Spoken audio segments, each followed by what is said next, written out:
বুয়েটের এবং অন্যান্য প্রকৌশল বিশ্ববিদ্যালয়ের যে বিএসসি ইঞ্জিনিয়ারদের প্রতিনিধিদের সঙ্গে এতক্ষণ আমরা কথা বলেছি। তো ওদের 3 দফা দাবি এবং এই 3 দফা দাবির যে পেছনে যে ব্যাখ্যা কেন ওরা 3 দফা দাবি করছে এগুলো আমরা শুনেছি। তো এখন এইটা তো ওদের এই এই এই দাবিগুলো প্রধানত তাদের ওই যে চাকরিতে প্রবেশ এবং চাকরিতে পদোন্নতি সংক্রান্ত। তো এইটা তো আমাদেরকে এইটা একটা ওদের কথা শুনলাম।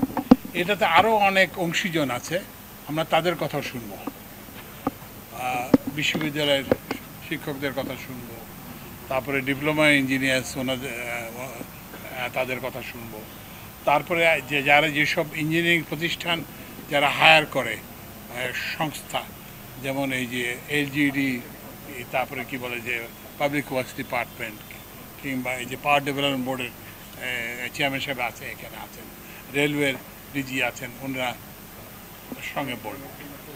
তো এইটার সঙ্গে বসবো এবং এইটার আমরা একটা যাতে সুরাহা করা যায় সেটার আমরা চেষ্টা করব। শিক্ষার্থীরা বলছে যতক্ষণ দাবি আদায় না হবে সড়ক ছাড়বে না। এখন না সেটা আমি বলি। আচ্ছা, এরপরে ওদের যেটা ইমিডিয়েট, যেটা আমরা এখনই আমরা করতে পারছি, যেটা আমরা করতে পারবো, কারণ আমাদের তো এখানে কমিটির মধ্যে 7 জন সদস্য আছে, আমরা 2 জন সদস্য তো বলতে পারি না যে আমরা এটা করলাম কি ওটা করলাম, এটা বলার সুযোগ নাই। ওই জন্য যেটা আমাদের পক্ষে করা সম্ভব সেটা হচ্ছে, আপনারা জানেন যে এই ঘটনাটার ইমিডিয়েট যে সূত্রপাত হয়েছে সেটা একটা রংপুরের একটা ঘটনা থেকে, নেস্কো বলে একটা কোম্পানি, তো সেখানে একটা জিডি করা হয়েছে। তো ও ছাত্রদের একটা দাবি ছিল, যারা আসছিল, যে এই দাবিটা এইটার ব্যাপারে ব্যবস্থা করার জন্য। তো আমরা এটা স্বরাষ্ট্র উপদেষ্টার সঙ্গে কথা বলেছি, পুলিশ প্রধানের সঙ্গে কথা বলেছি।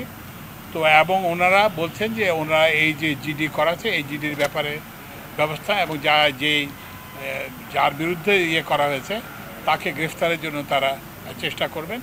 এবং এই কথাটা আন্দোলন যারা করছেন শাহবাগে, তাদের এখানে যে পুলিশের ঢাকা মেট্রোপলিটন পুলিশের কমিশনার বলবেন।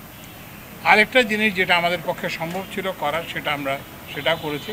সেটা হচ্ছে যে এই যে আপনারা জানেন যে আজকে যমুনা অভিমুখে যাওয়ার সময় পুলিশের সঙ্গে সংঘর্ষ হয়েছে। তো এইটা কিন্তু এটা সরকারের সিদ্ধান্ত যে দাবি দেওয়া হতে পারে, আলোচনা হতে পারে, সব কিছু হতে পারে, কিন্তু কথায় কথায় এই যে শাহবাগ অবরোধ করা, কথায় কথায় যমুনায় যাওয়া, এটা তো কোনো গ্রহণযোগ্য একটা ব্যাপার হতে পারে না।